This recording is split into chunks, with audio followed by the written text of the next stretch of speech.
Hello learners, welcome you all to my new YouTube channel 10 Minutes Civil Insight.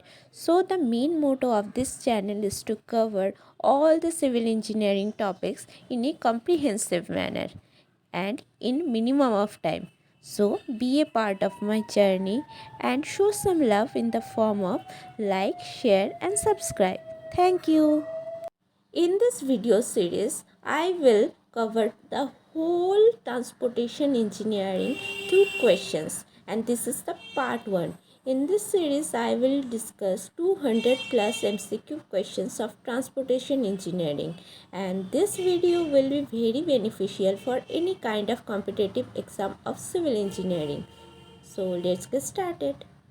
So the first question is the value of Poisson's ratio considered for concrete pavement as per IRC 582015, and the options are A 0.15, B 0.25, C 0.2 and D 0.35. So the right answer is A 0.15. According to ISC 582015, the Poisson ratio of rigid pavement is 0.15. So the next question is headlight sight distance for a design speed of 65 km per hour where f is 0.36 and reaction time is 2.5 seconds. The options are A 66.5 meter, B 81.3 meter, C 91.4 meter and D 182.8 meter. The headlight distance for a specific design speed is its SST. We know SST is equal to V into T plus V square by 254F, where V is equal to the design speed in meter per second, T is equal to the reaction time, and F is the longitudinal friction. By putting all the values in this formula, we can get SST is equal to 91.4 meter, or we can use the below formula also. Question number 3 is the stresses due to wheel load and warping are 1.8 MPa and 1.23 MPa respectively in winter. The critical stresses in MPa will be, the options are A 0.57, B 1.23, C 3.03 and D insufficient data. Critical stress in winter is a combination of wheel load and warping stress. So simply we are going to add wheel load and warping stress to get the value of critical stress. Here the answer is 3.03 MPa, which is option C. The next question is for the relationship U is equal to 55 minus 0.44 k, where U is the speed in kilometer per hour and k is the density in velocity per kilometer. What will be the max flow in velocity per hour? The options are A 1718, B 1250, C 625, D 125.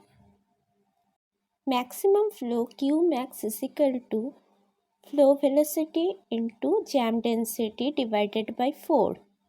If we put K is equal to 0 in the above equation, we will get U is equal to 55, which is flow velocity. And if we put U is equal to 0 in the above equation, we will get K is equal to 125 in this case, which is jam density, and after putting these values in the Qmax equation we will get the answer, which is 1718, option A. Question number 5. Which one is correct? A. Warping stress at bottom of the slab during night time is tensile in nature. B. For wetless slab, temperature stresses are 0. C. Both of the above, and D. None. Date consider that temperature above the slab is T1 and below of the slab is T2. In night time, T2 is greater than T1. So the upper part will try to contract, and to counteract that part, tensile force is induced, and the lower part will try to expand, which will be counteracted by compression. So option A is incorrect, and the stress is induced by the weight of the slab. So option B is correct. The monthly mean of maximum daily temperature and monthly mean of average daily temperature of the hottest month of the year, 49 degrees C and 40 degrees C respectively. The airport reference temperature is, the options are 43 degrees C, B 69.6 degrees C, C 37 degrees C, and D 52 degrees C. The formula of airport reference temperature or ART is monthly mean of average daily temperature plus monthly mean of maximum daily temperature minus monthly mean of average daily temperature divided by 3, or we can simply remember it as smaller plus bigger minus smaller divided by 3. The next question is minimum length of tie bar is A 2 times of development length, B 2.25 times of development length, C 3 times of development length, and D 2.5 times of development length. If we consider a longitudinal joint, we know we generally provide tie bar in the case of longitudinal joint, and here LD is equal to the development length. By seeing this diagram, we can easily conclude that length of the tie bar is 2 times of the development length. The next question is from railway engineering. In a busy track, the specified ruling gradient is 1 into 50. The horizontal curve of 3 degree on a gradient of 1 into 50 will have the permissible compensated gradient of, the options are A 1 in 257, B 1 in 357, C 1 in 457, and D 1 in 512. The grade compensation in percentage is 0.04 into degree of horizontal curve, which is 3% here. So the value of grade compensation is 0.12%, and the compensated gradient is horizontal ruling gradient in percentage minus grade compensation, which is 0.28. Question number 9. Wheel load stresses in concrete pavement slab are independent of A. Wheel load, B. Poisson's ratio, C. Thickness of slab, and D. None of the above. Wheel load stress is equal to W by H square into sum of the coefficient under the bracket coefficient log L by B plus sum of the coefficient, which we don't need to remember right now, and where W is equal to wheel load, H is equal to thickness of the slab, L is equal to relative thickness. And by seeing the formula of relative thickness L, we can easily conclude that L depends on U, mu, Poisson's ratio, and K, modulus of subgrade. So wheel load stress is not independent of above all of this. A summit curve is formed at intersection of a 3% up gradient and 5% down gradient.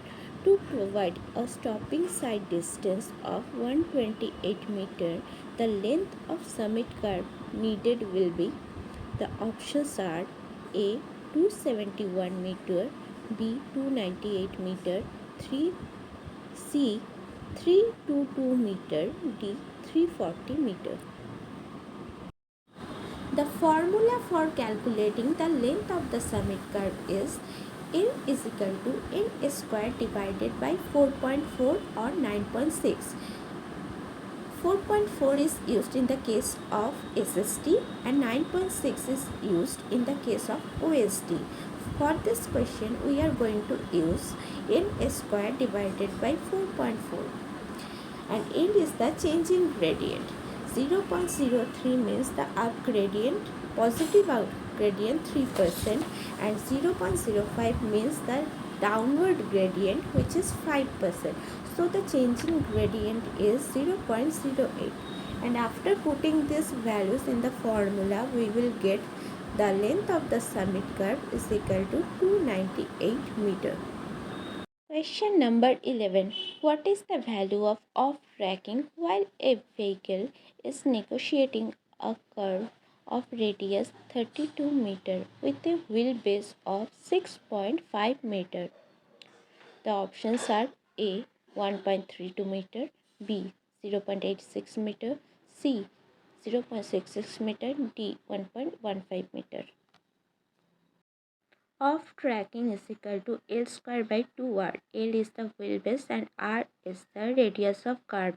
L is equal to 6.5 and R is the 32. By putting these values in the formula, we will get of tracking is equal to 0.66 meter. Option C is correct. Next question is maximum spacing of a contraction joint in a PCC slab is A 4 meter, B 4.5 meter, C 6.5 meter, D 40 meter. The spacing of contraction joint in the case of PCC is 4.5 meter and in the case of RCC is 14 meter. Question number 13. For a road with camber of 3% and the design speed of 80 km per hour, the minimum radius of the curve beyond which no super elevation is needed. The options are A 1680 meter, B 948 meter, C 406 meter and D 280 meter. If we see camber provided or no super elevation is needed kind of term in the question, then we will use the formula E design elevation is equal to V square by 225 R. So after putting the values in the formula, we will get the radius is equal to 948 meter. So option B is correct. The next question is tie bars are provided at A. Expansion joint, B. Contraction joint, C. Transverse joint, D. Longitudinal joint. In the case of longitudinal joint, we provide tie bar, and in the case of contraction joint, we provide double bar. So here the option D is correct. Question number 15. Modulus of subgrade reaction is obtained at deformation of A 1.2 mm, B 0.125 mm, C 1.25 mm and D 1.25 cm. We conduct plate load test and applied load pressure at certain deformation, and the deformation is 1.25 mm or 0.125 centimeter. So this is the first part of this MCQ series. To get more video like this, please like and subscribe, and don't forget to share with your friends, and please go and watch the next part. Thank you.